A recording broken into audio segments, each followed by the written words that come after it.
دوستان یه جایی رو پیدا کردیم که قطعات پلاستیکی در تعداد محدود حتی یه دونه برای شما تولید میکنن و با این تنوع و پیچیدگی هم کارو میتونن انجام بدن. با من همراه باشید ادامه کلیپ رو.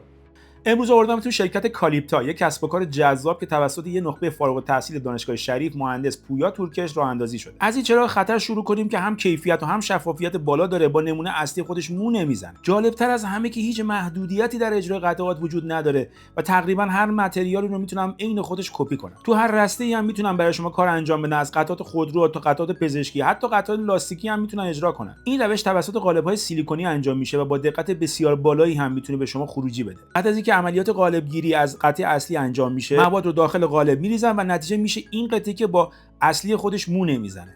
به جهت اینکه قالب سیلیکونی و فشار گیری نداریم، ما مقدار پلیسه و راه هوا داریم که پس از پرداخت قطعمون این شکلی میشه. تازه هر رنگی هم که دوست داشته باشین براتون قابل اجراست. شرکت کالیپتا تنها شرکتیه که در این زمینه با این مواد خاص داره کار میکنه و هر نوع قطعه با هر پیچیدگی که شما داشته باشید میتونه براتون انجام بده. میتونه جایگزین مناسبی برای پرینت سه‌بعدی باشه. پایه اصلی همه این مواد پلیورتون هست. به طور مثال این قطعه از PR 2000 تشکیل شده. خاصیت ABS رو از خودش بروز میده، تا 101 درجه حرارت تحمل میکنه. قطعات پزشکی هم معمولا ازش میسازن. این قطعه مشابه ABS که PR 752 نام داره. در کل دستشون برای تولید هر قطعه‌ای باز از یکی تا چند هزار تا.